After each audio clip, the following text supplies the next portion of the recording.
Kia's got something new for you in the compact sedan market. I'm Jay, and this is Modern Motoring. Welcome to the 2025 all-new Kia K4 compact sedan. In Canada, the K5 is gone, and the K4 is a little bigger than the old Forte, so it kind of does double duty. It's definitely not a mid-size sedan like the Accord or the Camry, or the K5 for that matter, but it's got a bit of a size advantage over some of its competitors. So let's start with how it drives and what's under the hood. So there are two options. The LX, EX, and EX Plus get a carryover engine, which is the 2-liter 4-cylinder, and that puts out 147 horsepower, 132 pound-feet of torque. If you opt for one of the two GT line trims, you get a 1.6 turbo 4, very familiar to the Kia/Hyundai group, and that puts out 190 horsepower, 195 pound-feet of torque. The 2-liter engine gets a CVT, or as Kia calls it, an IVT, and the GT lines get an 8-speed automatic. The big miss here right off the top is it's gas only. There's no hybrid option.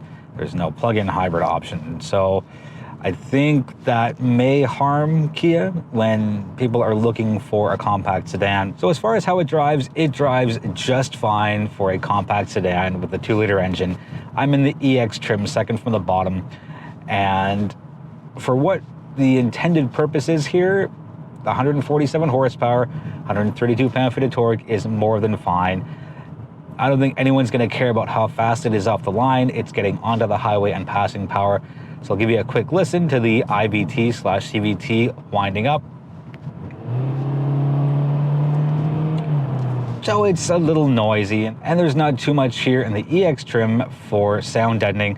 You got to go up to the EX Plus before that stuff kicks in. You get the acoustic laminated glass. Again, the intended purpose of this is most likely somebody's first new car, a commuter car, a city car. Sure, you can take it on road trips, but for what this car is for, there is more than enough power here. My EX tester has 2 drive modes. It is either normal or sport. That's it. So if you do want something that has a slightly different mapping as far as the transmission goes, and a bit of a tighter feel, then pop it into sport, but I can't see many people doing that. There are no paddle shifters, and yes, there's a big chunky gear lever which you pop to the left if you want to simulate your own changed gears. It's still easy to park, it's still easy to drive, it's still fairly maneuverable. And jumping to the interior for a quick moment, the backup camera is extremely high resolution for the class of vehicle. A lot of the competitors have very poor resolution rear cameras, and good job, Kia. I haven't driven the turbo engine because it's not in the Canadian media fleet. Kia has opted to go with this EX trim for everything with the launch of the new K4. They had it on the Canadian First Drive, and they have it on the Canadian media fleet. So that's what I have here, but I've driven other vehicles that have the 1.6, and I know it's not the same, but it's similar. But going back to this is enough power. You don't need any more. There's no issues getting up to highway speeds. There's no issues passing. Just, be aware of your situations and react accordingly, and know the capabilities of the K4. I'm not saying it's a bad vehicle by any means. I quite like it, but with any vehicle and the power available, just know what you have in your decision-making process before you actually act. Let's take a look at the outside and some perks, some quirks, and some irks. So I think it's a great looking vehicle. A lot of modern design cues, very Kia, very forward thinking. And I love the front end because it has that really cool contoured daytime running light, and it doubles as your turn signal. Going around to the side, pretty good profile. It does have that fastback look to it. Good as far as appearance goes on the modern side, a little bad for headroom for your rear passengers. And I think the biggest miss here is Kia did not make this a lift back. It's got a traditional trunk. And I know they can do it because they did it with a Stinger, and I think there'd be a lot more functional and practical use of cargo space if they opted to make it a lift back. Another interesting peculiar note, bit of a quirk, is the door handle for the rear door is tucked up just above the window line. One thing I do want to warn you about is the door contours out quite a bit from the bottom compared to where the window line meets the actual door. So watch out somewhere around your personal belt line when you're opening that rear door. Tell someone who's new to the vehicle, some of your rear passengers, just to take a full step back before they open up that rear door. Thankfully, the turn signals are no longer buried way at the bottom of the vehicle. They're actually in the light housing. A weird thing, definite irk here, are the reverse lights or reverse light. It's at the bottom and it's in the middle, and I don't really love that. I think it's a bit of a design miss. I would have rather had them integrated into the rest of the light housing. If you choose the base trim, you get little 16-inch Steelies. I think that's kind of cute. I don't think many people will look at the base trim at all. I think it's going to be a rental spec. But the higher up in trims you go, the bigger the wheels you get. I do like the optical trick that Kia put in here with the EX trim by putting black plastic cladding around the wheel wells, giving that impression and illusion of having larger wheels and just giving it more of an aggressive and sporty look. Onto the inside, what I really like is the one big panel, two-piece screen. Now, it's a bit complicated because everybody gets the 12.3-inch infotainment system, which is good and fine and great, but as far as the instrument cluster goes, it's still 12.3 inches in size, but you don't get that much usable real estate, says Kia. You get a tiny 4.2-inch TFT screen, which is the only thing that's adjustable, but your RPMs are on the right, your speedometer's on the left, and it's still digital. You can't configure them. It's definitely a cost-saving thing here for Kia. Instead of putting a separate instrument cluster and having to flip it out for the turbos, I like how they kept it the same. I think this setup is fine. The fonts are big, it's easy to read. Now, it does have Kia's new design where it's a two-spoke wheel. There's nothing at the top, nothing on the bottom.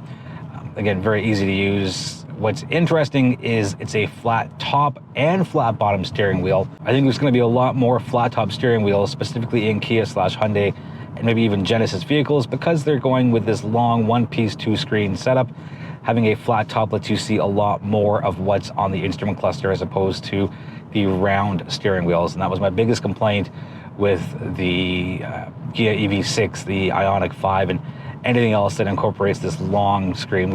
Nice clean setup as far as your HVAC controls go. It's a long strip. What's peculiar is on the non-GT trims, the LX, EX, and the X Plus, your temperature controls are not numbers. They are 4 red buttons or 4 blue buttons, which control your heat and your cooling. If you go to the turbo trims, which have the true, as Kia calls it, 12.3-inch instrument cluster, you get a 5-inch screen between the instrument cluster and the infotainment system that shows you your HVAC controls, and there are no numbers here showing you what your actual temperature is. It's either 1, 2, 3, or 4. There's no volume knob, and I don't care because there's a volume scroller and it gives my passenger a way to adjust the volume. And yes, I have one on the steering wheel, but it blends in with the design. And I gotta say, this is probably my favorite interior in class as of right now. You do get 6 hard touch buttons, which definitely help instead of doing everything through the screen. I sit all the way back and I've got no problem in touching the screen and getting through my controls. So ergonomically, Kia's done a good job there. Interesting note, I think Kia and Mercedes had lunch or dinner or something, because the heated steering wheel and heated seat controls are now on the doors, just like they are in the Mercedes-Benz offerings. On everything but the base trim, you get a heated steering wheel, wireless CarPlay, wireless Android Auto, wireless charging, and that's a pretty huge value here. All trims do get heated seats, and on this EX, it's got a remote start, and the key fob lights up. Now, I don't know if that's on all trims or if it's only on EX and up, but there's a little green light that illuminates the Kia logo when you lock and unlock the vehicle. The seats themselves are pretty comfortable, and I've been in the car for an hour and a half, what felt like a marathon drive from Mississauga to downtown Toronto, and no driver fatigue. I've done highway drives, I've done back road drives, I've done regular city driving, so I've done all sorts of driving that is applicable to this, no off-roading obviously. And these cloth seats are great. There's just enough side support, and I don't really care for thigh support in this class of vehicle, but the seat back feels good. Seat bottom also feels good. There's no sunroof, but if you want one, you got to go EX Plus, which I think is $1,500 of a difference.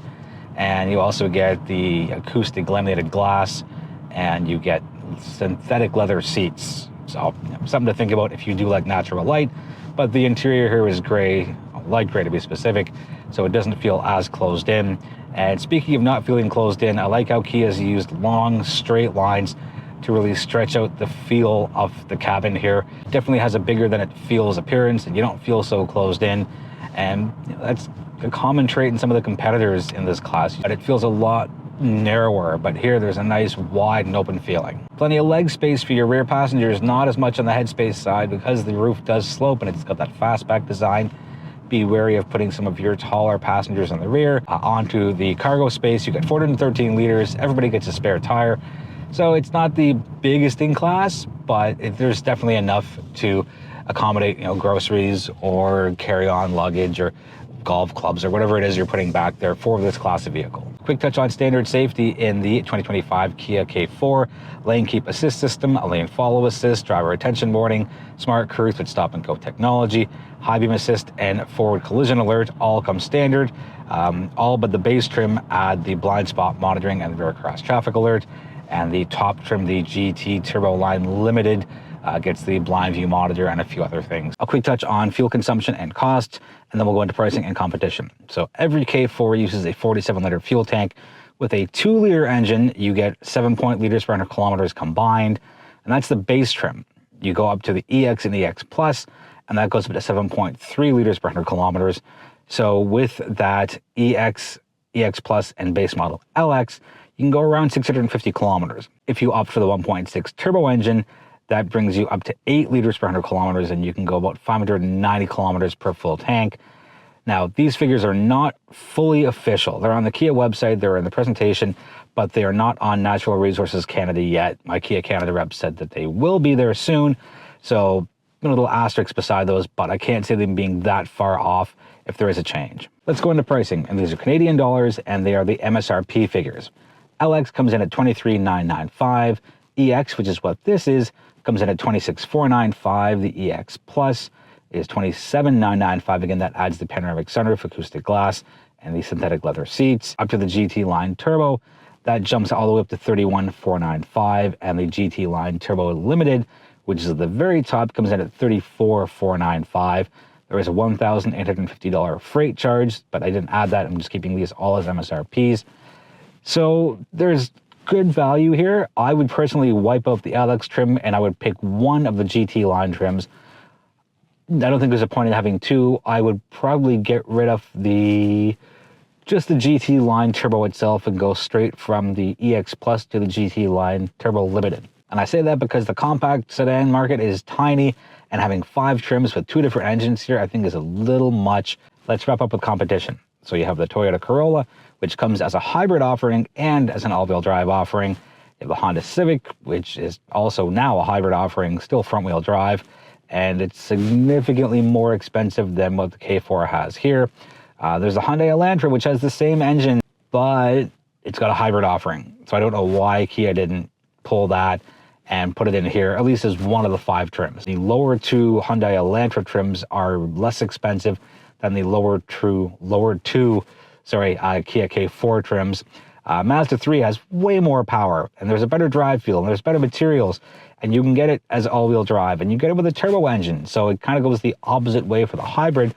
But if drive feel is important to you and you want to stay in the compact sedan market, the Mazda 3 is definitely the winner there. And finally, there's the new Volkswagen Jetta, similar price, 3 trims. Overall, I think the Kia K4 has done a lot of things right. I think there's enough power. I think there's a great interior here for the price point.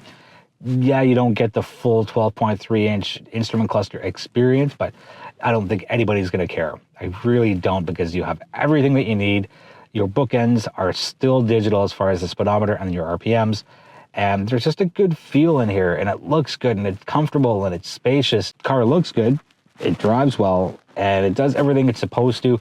My big knock against it is I think there's too many trims. I think the pricing is pretty well aligned with everybody else in the market.